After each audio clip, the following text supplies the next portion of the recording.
we have Kayla Lane. She is a candidate for the school board with the Godly Independent School District. Next to Kayla is Mr. Dwayne Goulding. He's running for county judge. Next to him is Mike Eisel, also a candidate for county judge. Then we have Warren Norrid, who's a candidate for the state senate, Texas State Senate. And then the only incumbent that we have that is seeking re-election is Commissioner Larry Woolley, seeking re-election to Johnson County Commissioner, Precinct 4. Thank you all for joining us. My name is Jim Cockrell, representing the Johnson County Republican Party. We're going to touch on a few hot-button issues. And when you consider taxes, consider the money that comes out of everyone's pocket, that's always a hot-button issue. So what we will do is I will direct one question to each candidate, and then when that candidate has had an opportunity to respond to that question, everyone else has an opportunity to chime in if you have something to say or to add a different perspective. We ask that you try to keep your response to 1 minute, not more than 2 minutes if possible. I'm not going to be hard and fast on you, but we are going to let you know how you're doing time-wise. We'd like to move this along. So that being that's fairly simple set of ground rules. And I'm going to start first with Ms. Lane, and I'm going to ask each one of you the same question. And that is, will you please tell us a little bit about yourself and what motivates you to be here tonight to discuss your ideas on property taxes? Ms. Lane. So, my name is Kayla Lane, and I have been a resident of Godly for about 3 years. My kids have attended Godly ISD, and the Godly ISD today is very different than what it was 3 years ago. A lot of issues, taxes have tripled there, as well as some SEL and critical race theory curriculum that's been brought in, and a lot of left-wing ideology. I've been having Mr. Norrid has been helping me with some issues in Godly ISD, and because we have not been able to overcome those issues, I've decided to run for school board so I can try to make change from the inside out. Thank you. Next, Mr. Golden. Yes, this property tax issue is a hot button for me because I think it is a very poorly designed system that is impossible to administer fairly. There are hidden taxes. Some people don't pay property tax. If you're a homeowner, a disabled veteran, you pay no property tax if you file. They've got all kinds of exemptions. The CAD does not inform people what their options are. And I like to say that businesses that pay property tax don't really pay property tax. The customer of the business pays the property tax. The business is just a pass-through. So we all pay property taxes, not just on our homes, but we pay property taxes every day in every transaction we do with every business in this county. And I think the property tax system is outmoded and unfair. If you own a home, like I do, paid for, I'm renting from the county, and I don't like that. Thank you, Mr. Golding. Mr. Mizell? Yes, long-term resident of Johnson County, local pastor in Cleburne. As a citizen, a patriot, a taxpayer, I would echo that I'm very concerned about our current tax structure because it places a tremendous burden on families. I'm a big proponent of families.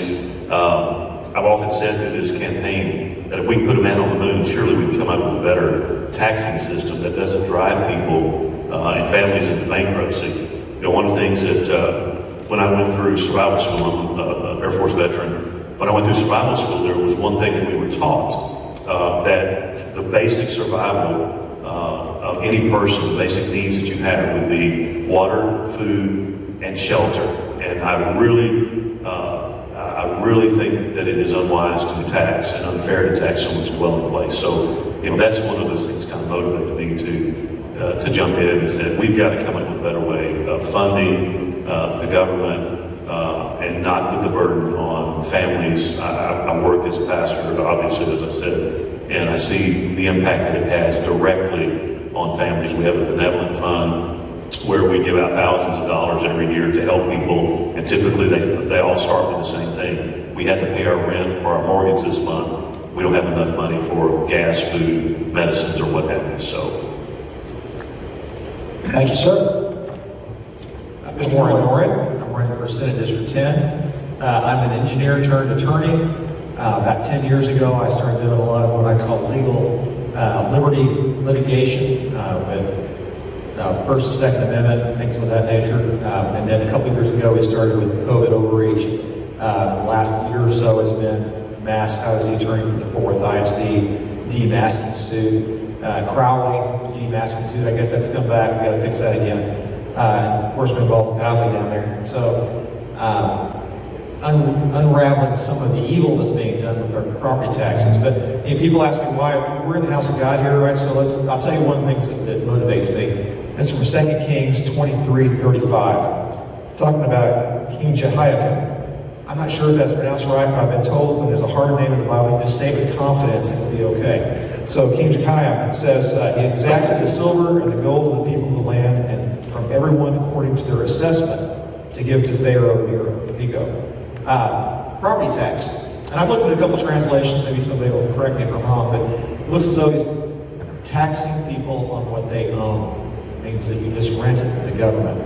And it's evil. And so we should stop that whenever we can. And that's what motivates me. Thank you, sir. Mr. Woolley. Richard Woolley. I'm Larry Woolley, County Commissioner, Precinct 4 here in Johnson County. I've been in office since 2015, January 1, 2015. Spent my first part of my professional career as an educator for 30 years, 28 of that here in Johnson County. Been in the county 40 years, and I've raised my family here, and now have grandchildren growing up and attending schools here in Johnson County. Tonight, what I would like to kind of talk about is, as a county commissioner, what I have control over. And what I have control over is the tax rate. And we've worked hard in our commissioner's court to lower that tax rate from, at one time, a high of 47.2 cents down to a current rate of 42 cents. And I think with very promising possibilities of lowering the tax rate even farther in this next budget year. One thing that's kind of an underlying reason, and I know it's going to come up later in tonight's discussion, are unfunded mandates from the state. Those are basically state-imposed local taxes, local tax to be collected from the local citizen to pay for something that the state has ruled that the county will provide, or provides no or very, very little funding. And I'll address that a little bit later tonight, but that has a major impact on our tax rate, that we could withdraw a tremendous amount of our tax rate at the county level. School districts the same way, in reducing or eliminating unfunded mandates. Thank all of you. Okay, I'm going to start off this evening, and I'm going to direct my first question to Mr. Mizell. And the question is this. A lot of people tend to agree that large-scale, high-cost programs that serve the common good county should somehow be funded primarily by the benefactors of those programs. Are you in agreement with that? And if so, what changes would you make to try to bring that more in line with that philosophy, or do you feel that it should be kept as it is? So the current property tax system, you're talking about equitable distribution of the cost of the programs. I don't think it's a fair system, simply because I actually ran across an interesting survey that was done, or a study that was done by CNBC, and they say that 61% of Americans pay, and I know this is on the grander scale, the macro scale, federal taxes, but 61% of Americans pay absolutely no federal income tax, and yet they receive the bulk of the benefits. And so there's a disparity. According to the Tax Foundation, I went and did some digging on that, and the current tax and spend policies right now combine to redistribute more than $826 billion annually from the 40% of the taxpayers. And I think this is fundamentally unfair and should be addressed nationally, but again, locally, I think there has to be a way of alleviating and maybe spreading the tax liabilities, if you will, across the spectrum. Because I think it's unsustainable to be able to take 40% and tax them to the point where they're paying for all the services and all the goods. And so I think it's an unfair system, and I think it needs to be changed. Would it be fair to categorize you as one of those who seems to feel that the management distribution of those funds should be closer to the locality that's so you're talking about centralization as opposed to local? Yeah, I think that, obviously the 10th Amendment gives you the state's rights, and I think that should trickle down to the local community. Every community has its own nuances, and who better to decide the values of the community rather than those people that live in it, rather than some bureaucrat either in Austin or in Washington, D.C. So I think that, deferring the control to a federal or a state level for a local entity, I think is wrong. I think that the local jurisdiction should have the authority, whether it be through the school board, the commissioner's court, city council, things like that. They're the ones that know the community, know the values of the community, and I think they already have the right to direct the funding that direction. Okay, thank you. My next question is to Ms. Lane, school board candidate in Godley. As you know, most of the property tax in Johnson County really goes to the school districts in Johnson County. Now, school districts have had some serious challenges the last couple of years dealing with the COVID restrictions, the personal rights and ongoing curriculum battles that have been going on. It's, a lot of political narrative has been injected into how to run school districts. There are some that believe that state funding should follow the student as opposed to some sort of voucher system versus the way schools are financed now. What are your thoughts on that? I am definitely a proponent for a voucher system for the money to follow the student. As a parent that's been fighting the school board and seeming like a small fish in a big pond, the district really doesn't care what the parent's rights are or what the parent wishes because they get the money anyway. And as of now, the only option a parent has is homeschooling their children, and for moms that have to work, that's just not attainable for some families. So I do believe in the voucher system. I do think that would put accountability on the school. And then as far as the property tax issue with the school districts really need to work within their budget. For instance, Godley ISD is on their second bond within the last 6 years. And the last statistics that they ran, that bond is going to run out in 3 years. So they're going to ask the community to pay for 3 bonds within 9 years, simply because the district was irresponsible with the spending of that money and allocating it where it didn't belong. And so I think there needs to be some fiduciary accountability in the school district. And if the school district is accountable with their budgets, then that would reduce the burden of taxes on the homeowners as well. Thank you very much for that answer. Can I fill in there? Yes. Okay, so one of the major problems, your question was about... Let me just say, if any of the others of you have responses to anything that somebody else says, please do what Mr. Norrie just did and chime in and say, I'd like to respond. Go ahead. So, one of the big deals that we have in education is we have Robin Hood, right? And so, we have school districts all over the state that either give in money to other people to use for education elsewhere, or they get money from other people.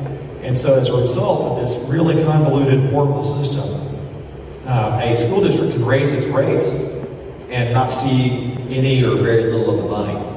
And it's causing a real problem. And so when we talk about funding of schools, we say we don't have a state property tax, but it gets closer and closer to being undeniably a state property tax.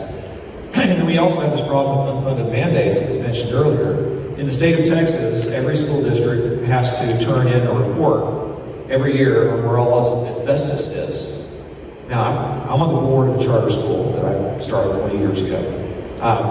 We haven't had any asbestos in our building for a long time, but we have to send this idiotic report. Instead of just saying one time, we haven't gotten any new buildings, we'll let you know, and go. We have to do that, and we have to have things with fire extinguishers and things, and nobody's against fire extinguishers or in favor of asbestos, right? But these state rules that assume that every school board doesn't care about their kids or won't do anything, and so they have, it is an unending cornucopia, idiotic things every school board has to do.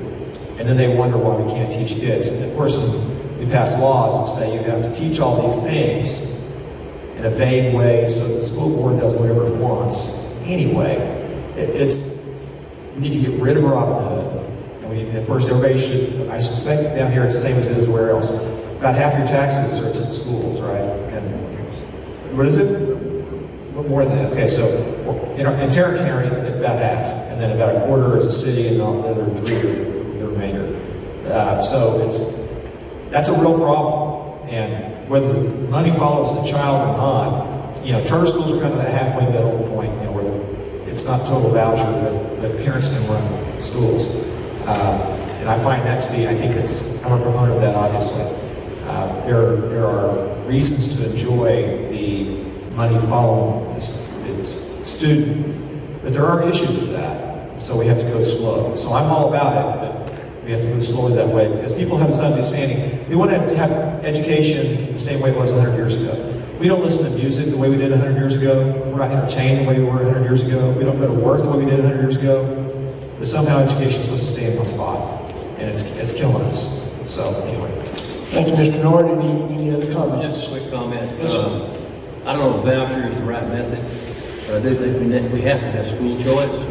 Parents choose where to send their children, and that'll start to increase competition between schools. Competition will result in better education.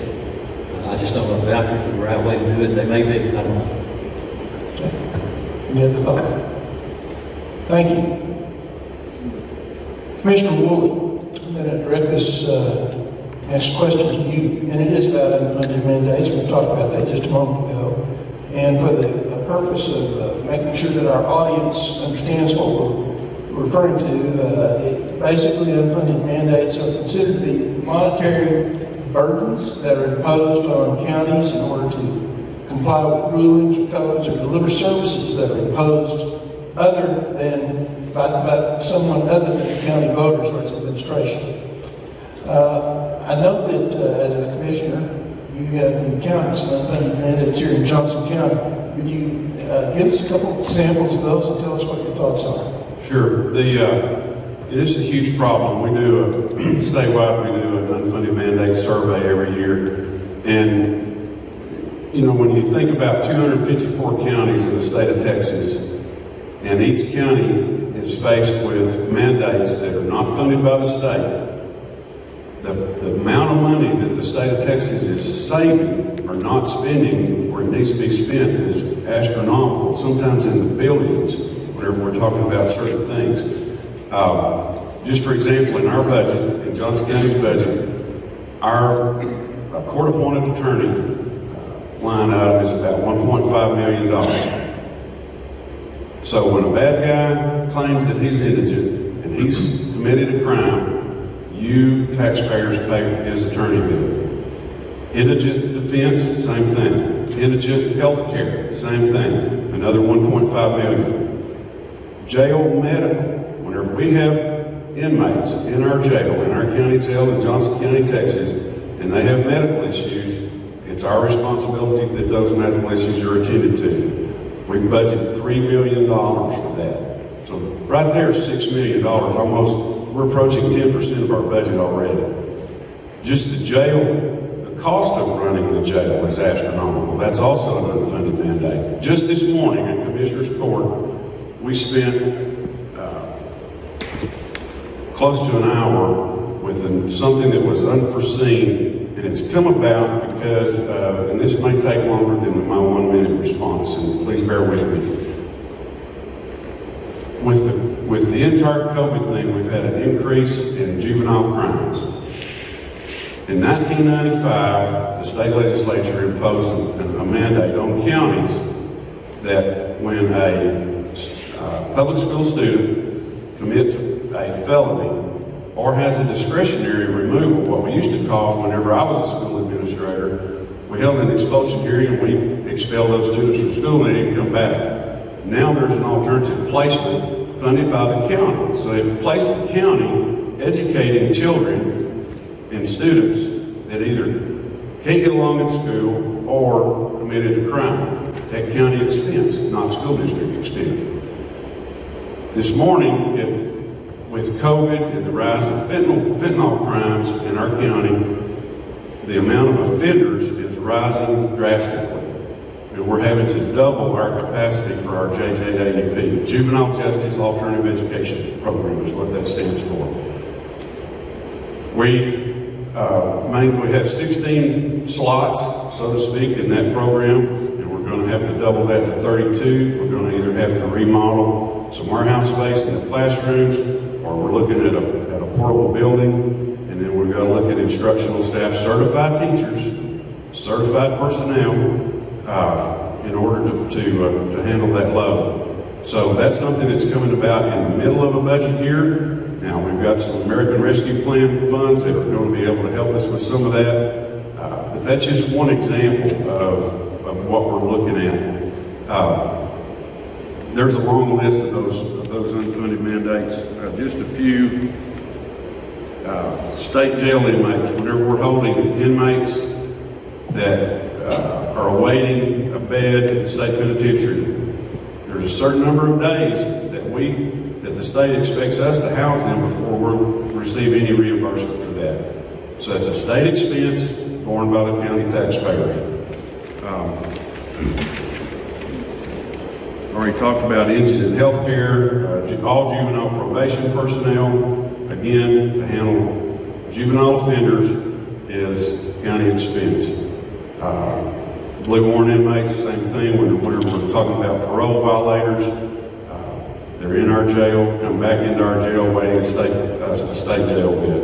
Well, let me ask you: Are the counties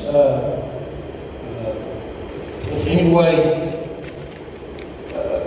Is there any pushback to the state from yes, the county level? We provide a lot of pushback, but in the last session, there was a lot of legislation, and it's really focused on what the buzz term was taxpayer-funded lobbying. Well, a portion of that bill also said they didn't want to hear from county commissioners and judges either if it had anything to do with property tax. Well, those people are all elected by the same people we're elected by.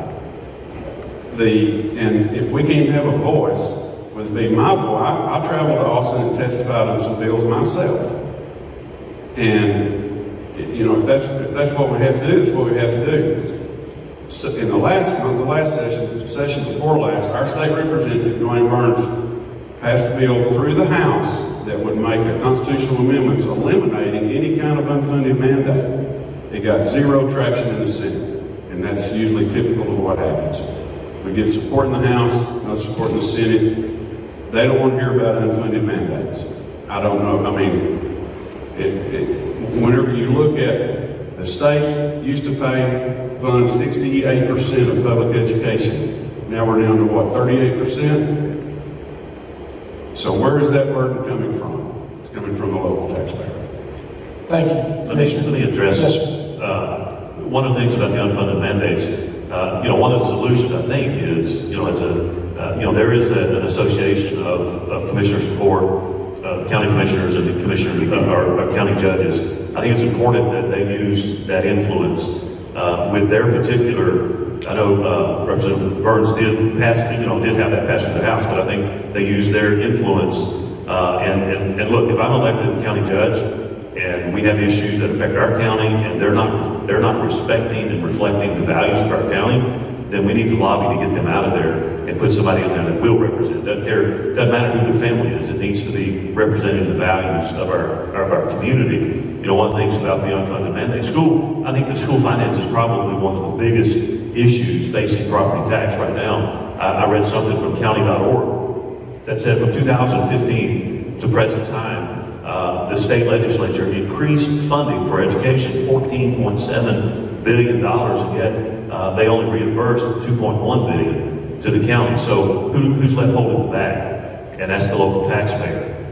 So, I mean, that is a huge problem. Yes, we can fuss about property tax, but you've got to address the unfunded mandates and the way that we fund our schools, or you're never going to solve the property tax issue.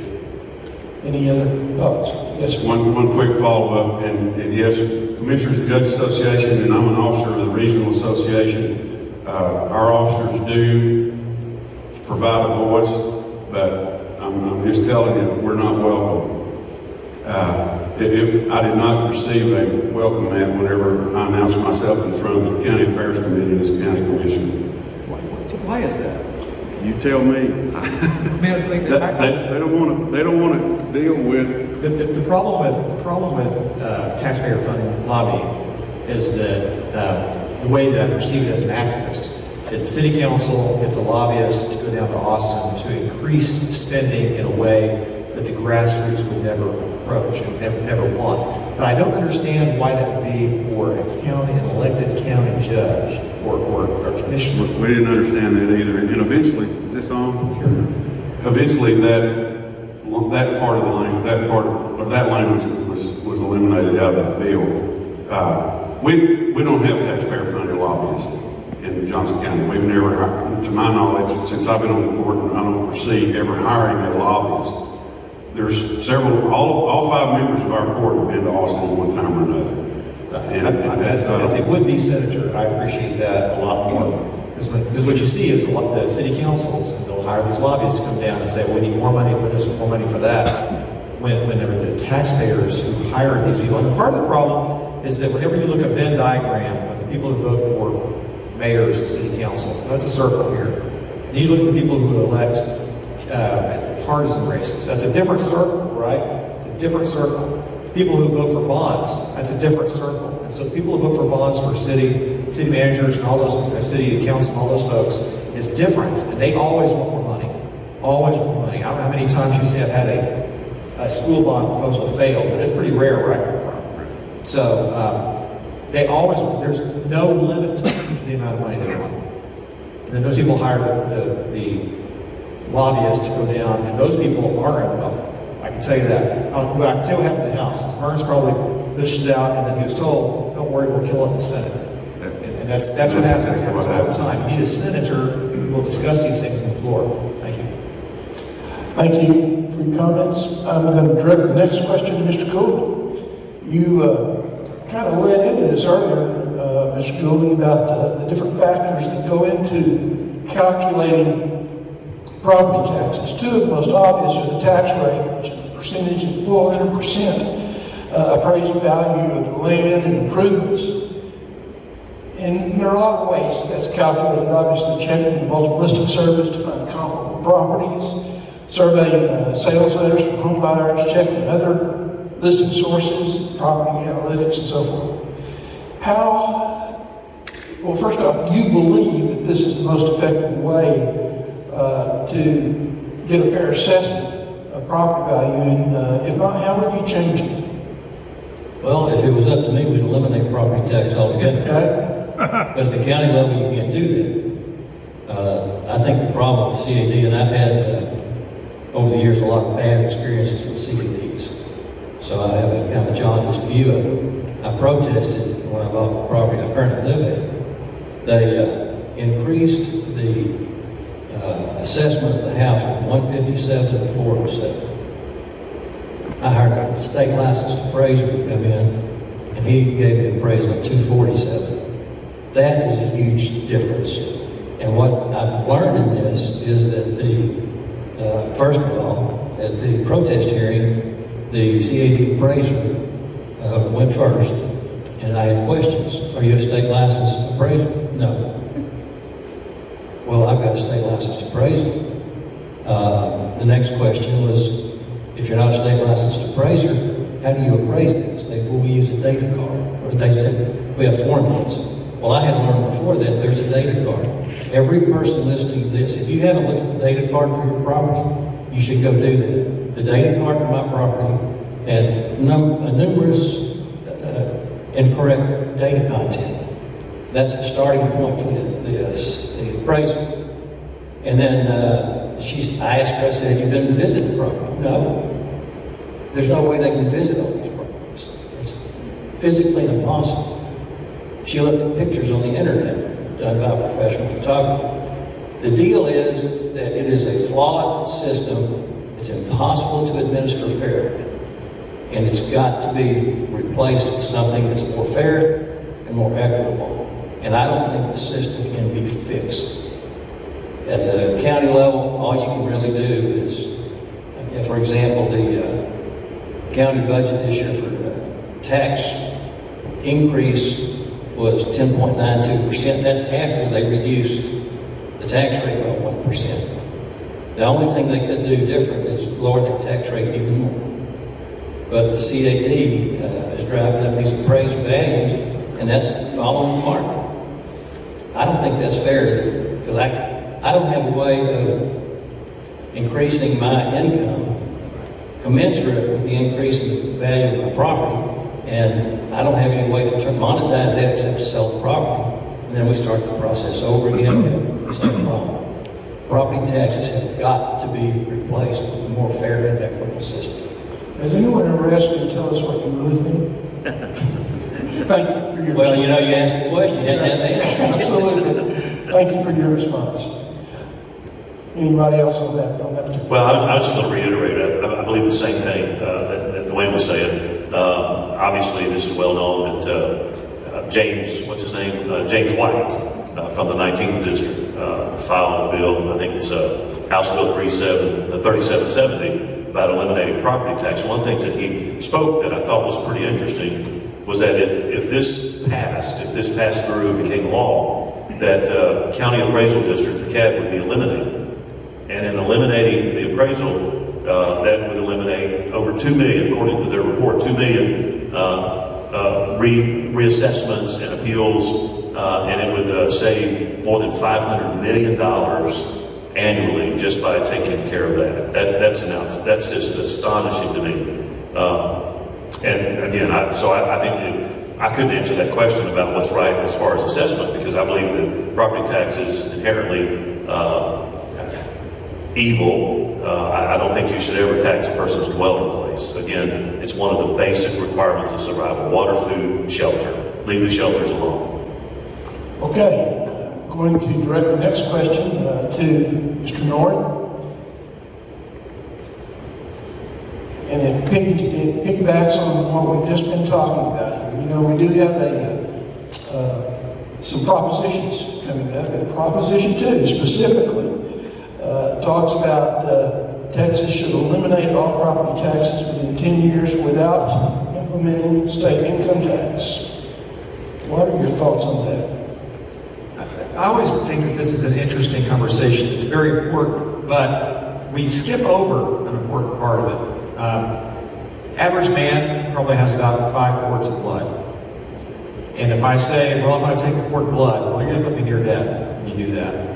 So let's say you take a half a quart, a pint or something. So we take it out of my left leg. Well, that hurts. I can live with that. Well, you do that all the time, and I hurt a lot. But you take it out of my right arm, it's still a lot of blood.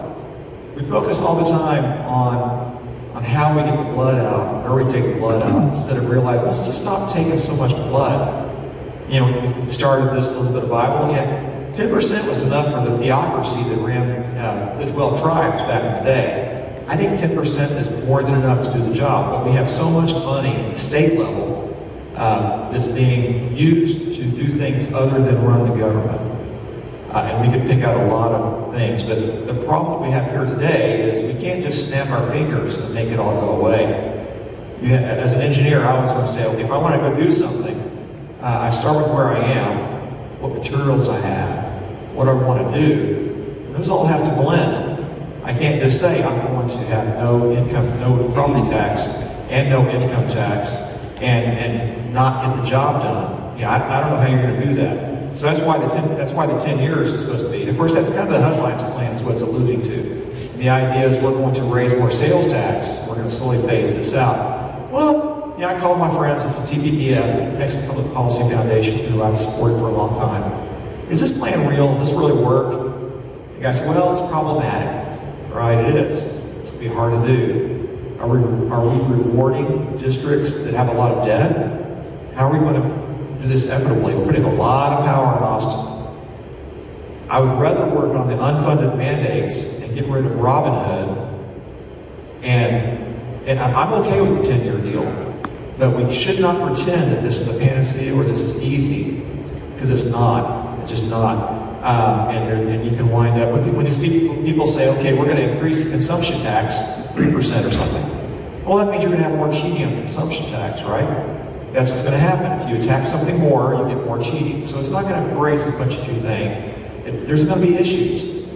We didn't get here overnight, right? We just didn't. And we know the way back, that's how we got here. So we need to undo Robin Hood. We need to let each school district be responsible for itself. The I in ISD is supposed to mean something, right?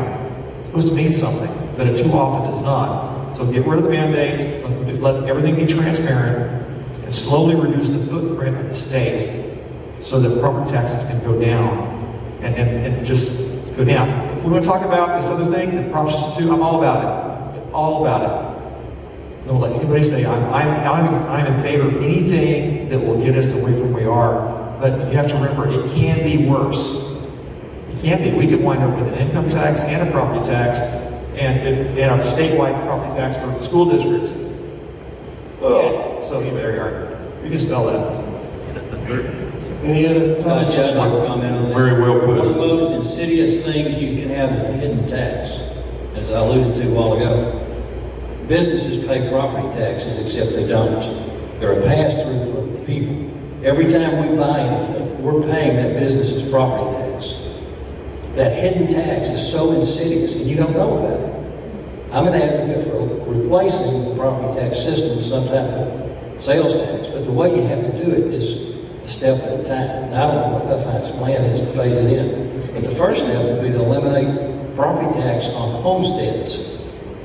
Everybody will get behind that. Then you have to develop the systems to put the sales tax, and every time you buy something, it should have a line on there that says local sales tax that replace the property tax. And then people can see what they're actually paying. That's got to be distributed back to the entities that need the revenue that operate the county, the communities, the school districts, and so forth. Once that system is worked out, then you can move more quickly to eliminate other forms of property taxes. You've got to go unimproved land, you've got property taxes on the businesses, you've got property taxes on mineral rights, you've got all these kind of property taxes. If you try to do all that at one time, I would submit to you it's such a complex issue, it'll get messed up, and it'll get messed up badly, and we'll have regrets over doing it. Do it one step at a time, at least the first step. Do the homesteads, and then we can move on from there. Any other comments on that issue? Okay, I have one last question. It's going to be the same for all of you. And feel free to chime in as you feel moved to do.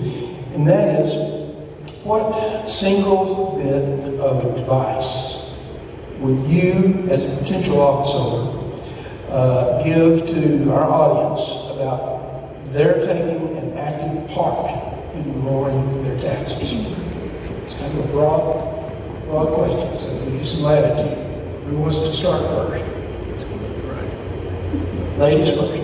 Is what they're saying? Well, for one thing, as a Christian, and I'm a member of Open Door, this is my church here, for too long, Christians were told to stay out of politics, and I believe that's why we're where we are, because Christians have stayed out of politics, and we've let evil people run with these horrible ideologies. But we really need to get back into politics, and in doing so, we need to run for office, right? Unfortunately, I am a member I live in Godly ISD, but I don't live in the city of Godly, so I'm not eligible to run for city council, even though I pay taxes and I live in Godly ISD. I can't run for city council. So the next best thing I can do is run for school board and hope to have some effect there. But if your voice is not being heard, then you need to run for some political office. And I think that local office and local government has a lot more influence and impact than we think it does. And so I think we should always start locally. In the short term, I've already mentioned, everybody should get the data card on their property. Make sure that the date on there is correct. If it's not correct, you're going to be taxed correctly.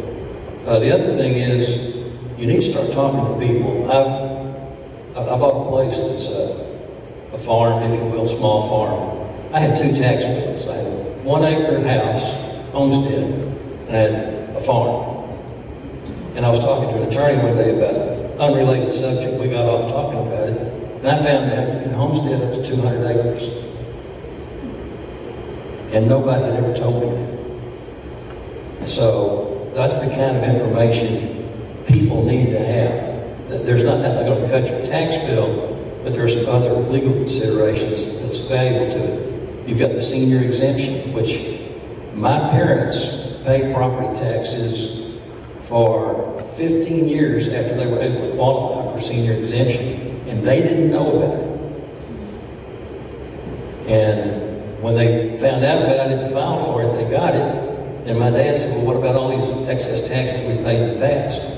Everybody knows what the answer was. Too bad.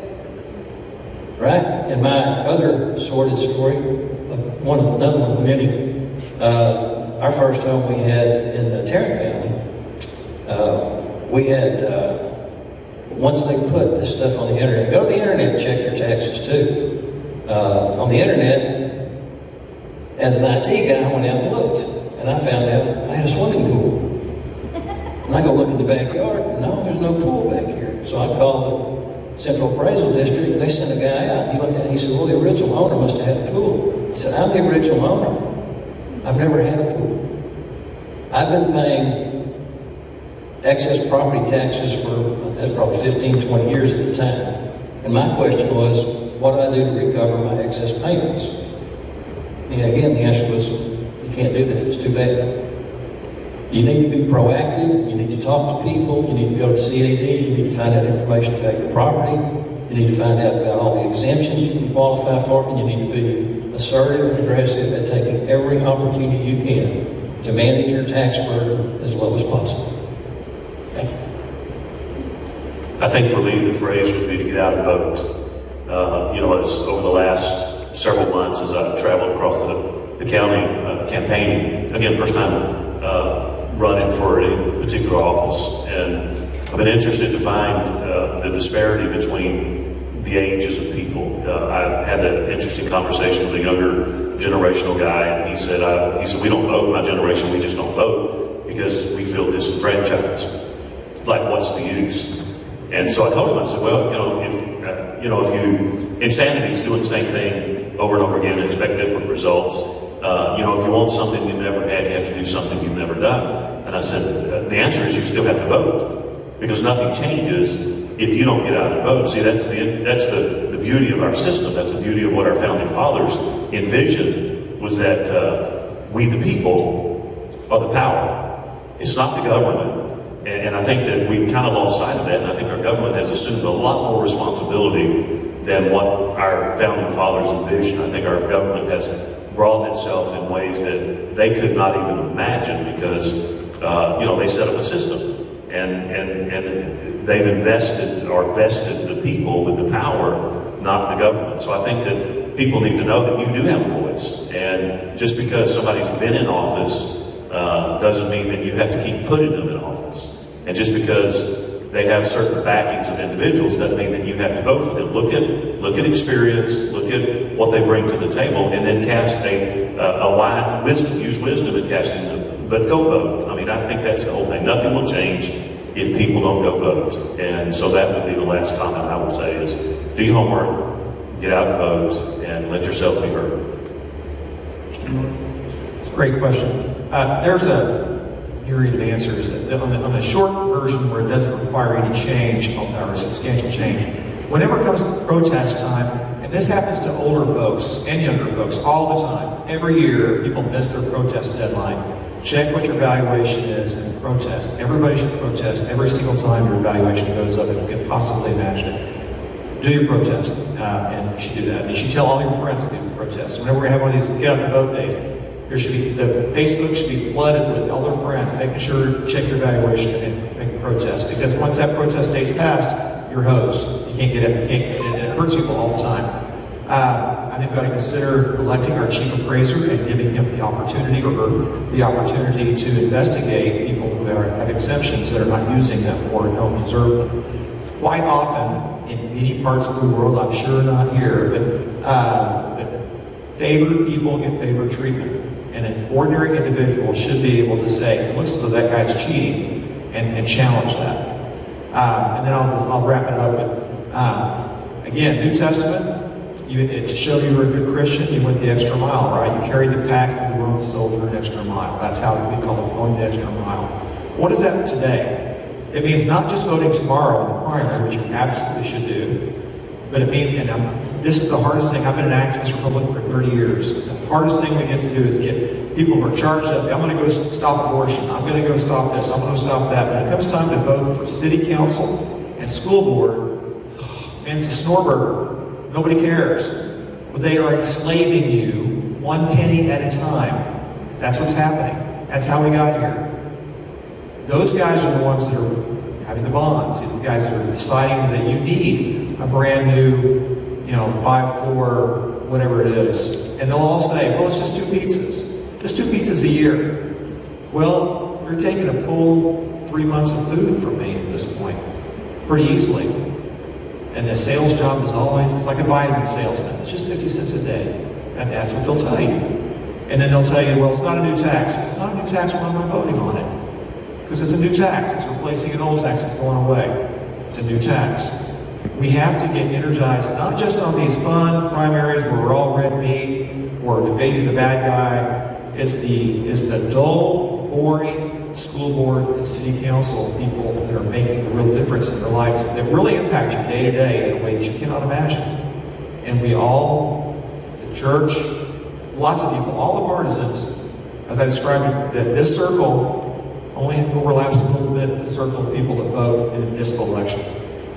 It's super important. And I'll tell you, I really want to, if you ask somebody whether they voted in the last election, the propensity for lying goes up as the more educated they are. It's the true thing. If you ask anybody who's got a doctorate if they voted last time, oh yeah, I vote all the time. Those of us who are in the trenches, we can look up how you vote, and we know. And the doctorates, they voted in everything. No, they never vote. And the people at the lower rung, they don't lie about it because they don't care much. They don't think that they have an impact anyway. And you have to tell people, look, I'm going to look at the record. I'm going to shame you if you don't vote. There's no magic. There's no shortcut. We didn't get here overnight. We're not going to get fixed. As I told a friend of mine not too long ago, we came into this broken world and it was broken. Until Jesus comes, we're going to leave it broken. So it's only our job to do our part while we're here. Don't worry about whether it's perfected or not. Just keep it from descending into complete chaos. Drag a friend tomorrow, and then drag them all, including yourself, to the municipal and school board in May. Commissioner, A lot of real good responses, and I'll echo some of those. First of all, whenever I first ran for office, I was appalled at how many people, professional people, that I would talk to, and I said, I'm running for county commissioner, and I'd like to visit with you about that. And they would say, so what does a county commissioner do?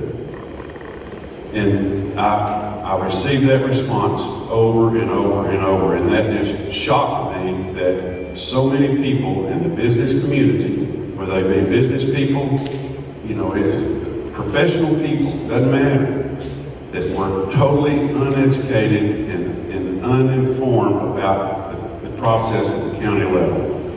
So one piece of advice is, number one, get to know how the system works. know your elected officials, communicate with them. My door's open all the time. Mr. Borton over there has been to my office about an issue. I wasn't the person that could help you, but at the long end of the road, you got the problem fixed. Communicate with your elected officials, hold them accountable, hold us accountable. School board, that's talking about school board members, city council, and commissioners court, and our state elected leaders. They owe us that responsibility as well. As far as the appraised value, yes, you need to be aware of what your property is worth and what your property is worth based on comparable sales. Whenever you go to protest that valuation to the ARB, you need to be prepared with comparable sales documented.